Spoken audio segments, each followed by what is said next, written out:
Welcome back to Edzi, your personal AI tutor. Today we are spending an extended episode on Class 8 English for CBSE Class 8 with the poem A Concrete Example from Purvi. I am Gaurav and with me is Swati. This is a longer revision session of roughly 30 to 60 minutes, so settle in comfortably. Keep a notebook nearby if you have one, but you can also simply listen and revise. A student from Pune, Anaya, once said that she understood a poem only after asking why the speaker found the garden strange. That is exactly our approach today. We will explore the garden, Mrs. Jones, humor, irony, imagery, rhyme, vocabulary, questions, speaking tasks, notice writing, and exam tips. Listen actively whenever we ask a question, and if a doubt appears, Edzi can help you examine it step by step. Hello everyone, I am Swati and I will keep checking whether the ideas are clear, not merely whether we can repeat a summary. So, एक second pause करके सोचो, what makes a garden feel beautiful to you? Is it flowers, symmetry, color, or could it also be stones and unusual objects? Do not worry if your first answer is different from someone else's. The poem itself is interested in that difference of viewpoint. Our learning now is simple. First, we will understand what happens in the poem. Then we will identify the speaker and Mrs. Jones, examine the humorous tone, and explain imagery, alliteration, refrain, irony, and the pun in the title. After that, we will revise vocabulary and the connected language activities. Finally, we will build answers to likely questions and complete a quick recall challenge. The title is our first clue, a concrete example. When you hear the word concrete, you may think of a hard building material, but the title also suggests something clear, definite, or directly shown. Keep both possibilities in mind. The garden gives us a concrete example of a very particular way of gardening. The poem introduces Mrs. Jones as the speaker's next door neighbor. That detail matters because the speaker is not a distant traveler or an expert gardener. The speaker observes a familiar neighbor and describes what is visible. This everyday setting makes the poem conversational and allows the humor to grow naturally from an ordinary visit. Now predict the garden before we list its features. Would a conventional garden usually be described as being full of stones? Probably not. That expectation prepares us for the poem's unusual picture. Mrs. Jonas' garden is not presented as dull. It is presented as peculiar, creative, and strongly connected to her personality. The first important feature is that the garden is full of stones. The poem then mentions a crazy path, a lily pond, a rockery, and a sundial with a strange device. These details create a visual picture. Imagery means language that helps readers form a picture or sensory impression. And here the garden becomes easy to imagine because of its unusual arrangement. Let us check the list. What are the four unusual features apart from the stones? Try to recall them without looking: a path, a pond, a rockery, and something connected with a sundial. If you remembered the crazy path, lily pond, rockery, and strange device, you have captured the opening description. The phrase crazy path does not require us to imagine a mentally unwell path. It suggests a path that is irregular, unusual, or arranged in a way that does not follow ordinary expectations. In an answer, explain the effect rather than treating the phrase literally. It contributes to the garden's peculiar and personalized appearance. And what does the strange device near the sundial suggest about Mrs. Jones? The best inference is that she has a fascination with unusual items. She is not shown as uninterested or careless. In fact, the garden reveals that she notices and values things that another person may not immediately appreciate. The poem repeatedly brings us back to Mrs. Jones as the next door neighbor. This repeated introduction keeps her at the center of the speaker's observations. It also gives the poem a conversational rhythm, as though speaker is telling us one surprising detail after another about someone living nearby. Next, Mrs. Jones puts little plants between the stones. These plants are described as delicate and small. The speaker finds them so tiny that they appear almost meaningless and wonders how they could have been planted. The suggestion that she uses a pin is humorous exaggeration, not a gardening instruction. That pin image tells us two things at once. It shows the plant's extreme smallness from the speaker's perspective, and it makes the description amusing. It also indirectly shows Mrs. Jones' patience and attention to detail. She does not merely want large, obvious flowers, she lovingly places tiny plants among the stones. Here is a useful distinction. Does the speaker admire the garden in exactly the same way as Mrs. Jones? No. Mrs. Jones thinks the strange device is rather nice and treasures a flower. The speaker, however, is puzzled and seems unable to see the garden's beauty immediately. That difference creates the poem's comic tension. The speaker says that the tiny plants do not mean anything at all. We should understand this as the speaker's personal judgment, not as an objective truth about the plants. This is an important reading skill.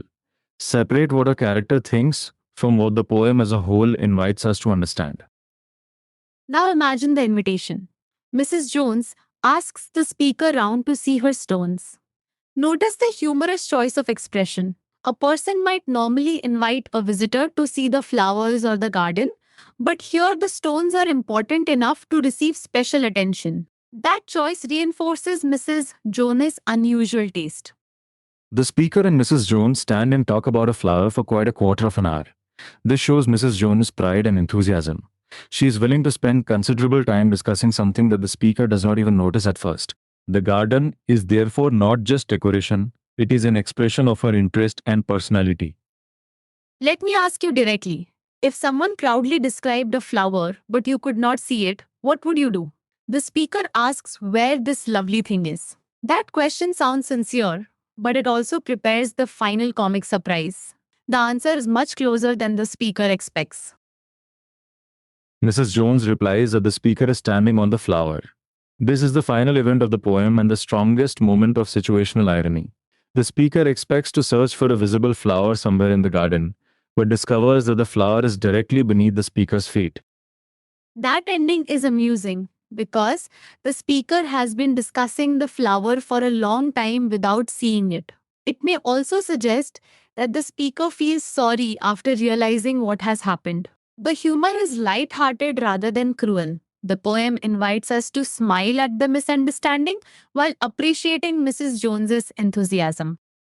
The tone of the poem is humorous, amusing, and light-hearted. Among the given combinations, the correct choice is the one containing humorous, amusing, and light-hearted. Be careful not to choose mournful. There is no sorrowful atmosphere guiding the poem. Also, mocking is not the strongest description because the overall treatment of Mrs. Jones remains positive. I would add one clarification. The speaker does seem puzzled by Mrs. Jones' garden, and some observations are playful. But playful puzzlement is not the same as harsh ridicule. Mrs. Jones is quirky, yet she is shown as caring, enthusiastic, and capable of finding beauty in small details. ये point miss मत करना in your character answer. The speaker in the poem is not Mrs. Jones. The speaker is the person observing the neighbor and narrating the events. The source questions offer options such as Mrs. Jones, the poet, a gardener, and a child. The safest exam wording is, the speaker is the narrator who describes Mrs. Jones and the visit to her garden. Can we call the speaker the poet? In a poetry question, do not casually assume that the speaker and the poet are identical. Here, answer according to the role in the poem. The speaker is the narrator. The poem is written by Reginald Arkale, but the voice describing the garden is the speaker's voice. Let us slow this down and define imagery. Imagery is descriptive language that helps readers visualize something. The stones, crazy path, lily pond, rockery, sundial, strange device, and tiny plants combine to make the garden vivid. The imagery does not describe a standard garden. It helps readers visualize the garden's peculiar nature. Here is the active recall check. Which option best explains the purpose of the imagery? Is it mainly to prove Mrs. Jones dislikes plants, to visualize the peculiar garden, or to make the poem mournful? The answer is to visualize the peculiar garden. The description lets us see why the speaker finds it unexpected. The poem also uses a refrain. A refrain is a repeated line or phrase appearing in each stanza. The recurring phrase is my next door neighbor, Mrs. Jones. It appears at the beginning of each stanza and repeatedly returns our attention to the same person and her unusual garden. Why is that refrain useful? It creates rhythm, gives the poem a conversational structure, and reminds us that every observation is connected to the same neighbor. It also sounds like the speaker is continuing a story. First the garden, then the plants, and finally the visit. Repetition here supports both sound and meaning. The poem has a clear rhyme pattern. In the first stanza, Jones rhymes with stones, pond with beyond, and device with nice. The same pattern continues in the other stanzas. Therefore, the rhyme scheme is A, B, B, C, C. In an exam, identify the end words first, then assign letters to matching sounds. Let us test it quickly. If the first pair has the same sound, what letters do we assign? A and A. The next pair gets B and B, and the third pair gets C and C. So the pattern is A, A, B, B, C, C. Do not confuse a repeated phrase with the rhyme scheme. The refrain concerns repetition, while rhyme concerns sound at line endings. Alliteration is a repetition of an initial consonant sound in nearby words. The poem provides phrases such as little plants and small plants, where the repeated initial sound helps create a noticeable musical effect. While answering, quote a suitable pair from the poem and briefly state that the repeated beginning sound is the reason it is alliteration. A common mistake is to call every rhyme an example of alliteration. That is incorrect. Stones and Jones rhyme because their ending sounds match. Alliteration depends on the beginning sound of nearby words. So first ask yourself whether the repeated sound occurs at the start or at the end. Now we reach irony. Irony highlights a difference between what is expected and what actually happens. The speaker expects to locate a lovely flower after discussing it with Mrs. Jones. Instead, the speaker learns that the flower is already beneath the speaker's feet. That unexpected result creates a humorous instance of situational irony. The exact situation to remember is this. The speaker asks where the lovely flower is, and Mrs. Jones replies that the speaker is standing on it. The irony lies in the gap between the speaker's expectation and reality. The speaker is searching for something that is present, but is not being noticed. The irony also reveals a difference in perception. Mrs. Jones sees value in the tiny flower and is proud to discuss it. The speaker does not initially recognize its presence or beauty. This does not mean that one person is absolutely right and the other absolutely wrong. It shows that appreciation can depend on perspective. So, if a question asks how the garden reveals Mrs. Jones, the answer is yes. Her garden shows her unusual taste, strong interest in gardening, attention to delicate plants, and willingness to appreciate unconventional beauty. The garden functions as a way of understanding the person who created it. We have now covered the first major ideas: setting, character, tone, imagery, refrain, rhyme, alliteration, and irony. Let us move to the title. The word concrete can refer literally to the stones or the hard material suggested by a stony garden. It can also mean clear or definite. The symbolic meaning goes further. The poem gives us a clear example of Mrs. Jones' unusual gardening habits. Her garden is not an abstract idea. We can see the stones, the tiny plants, and the strange features through the description. That is why the title works as wordplay. This kind of wordplay is called a pun. A pun uses a word with multiple meanings, or words that sound alike but have different meanings, to create a humorous effect. In this title, concrete connects with the literal stones and with the metaphorical idea of a clear example. Both meanings support the poem. Try seeing the two meanings in your own words. First, concrete can point towards the physical, stony character of the garden. Second, it can describe the poem as a clear example of Mrs. Jones' distinctive habits. If you can explain both meanings, you have understood the title rather than memorized a phrase. A strong answer on the title should include three parts: the literal reference to stones or a solid stone garden, the symbolic reference to a clear example of unusual gardening, and the term pun for this double meaning. This structure is short, complete, and easy for examiner to follow. If you get stuck on a literary device question, do not only write the name of the device, state what it does. For the pun, write that the double meaning creates wordplay and supports the humorous effect. For irony, write the expected event and the actual event. Evidence makes the answer stronger. Let us revise the vocabulary choices. Strange may be replaced by unusual or peculiar in this context. Nice may be replaced by pleasant, agreeable, or charming depending on the sentence. Delicate may mean fragile, dainty, graceful, or weak, but fragile is especially suitable when referring to tiny plants. Cried may mean exclaimed in the question context. One careful point, a synonym must fit the context, not merely appear in a dictionary list. A plant can be fragile or dainty. It cannot be delicious in this sentence because delicious describes taste. Similarly, when the speaker asks the question excitedly, exclaimed fits better than wept or whispered. The word device is used for the unusual object connected with the sundial. In general, a device is something designed or used for a particular purpose.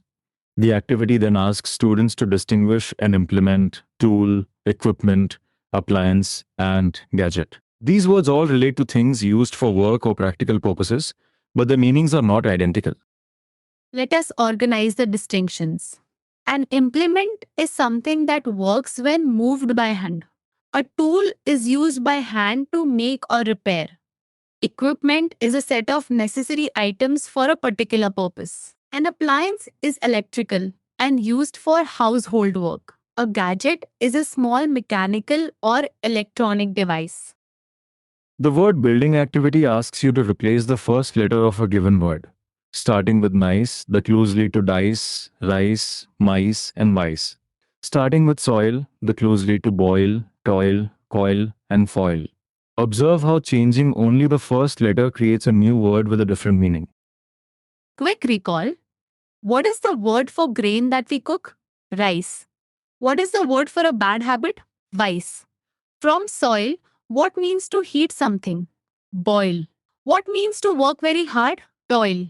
These are useful word formation examples because the spelling pattern is visible and the clue supplies the meaning. The chapter also contains a listening activity about the rock garden of Chandigarh. The questions ask you to listen for 1 to 3 exact words about where it was featured, the kind of sculptures it has, how it is divided, an object transformed into art, and the approximate number of statues bordering it. Since the presentation itself is not part of our poem explanation, use the teacher's audio or transcript for those exact answers. That activity connects naturally with the chapter's interest in unconventional creativity.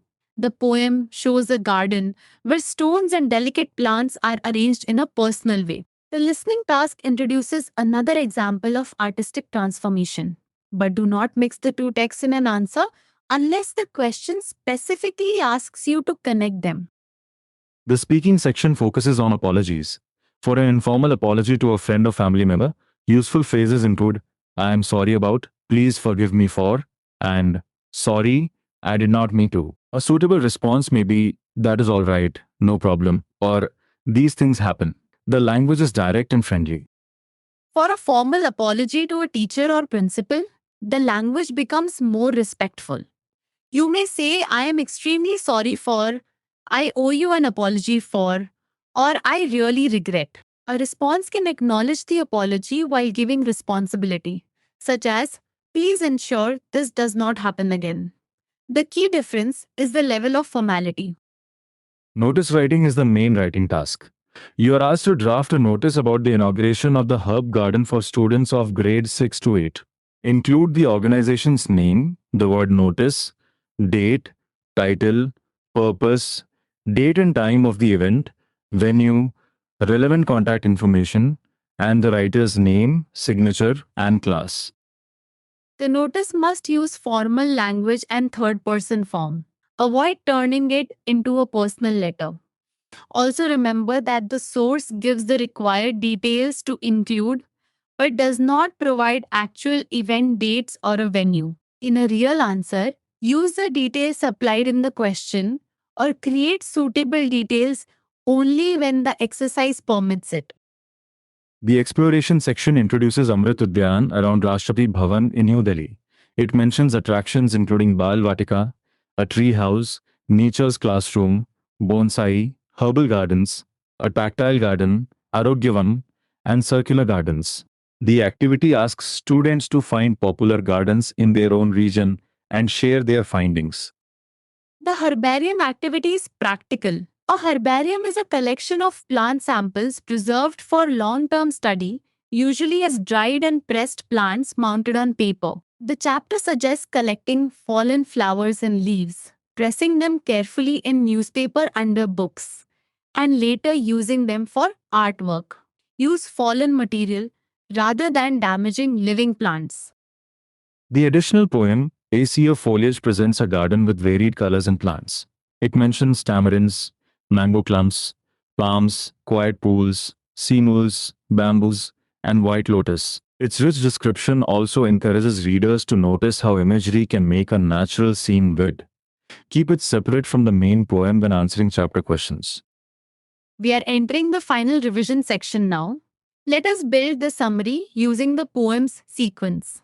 Mrs. Jones is the speaker's next door neighbor. Her garden is full of stones and includes a crazy path, a lily pond, a rockery, and a sundial with a strange device. She places delicate tiny plants between the stones.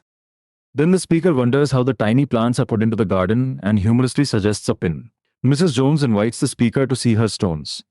They discuss a flower for quite a quarter of an hour. When the speaker asks where the lovely flower is, Mrs. Jones says the speaker is standing on it.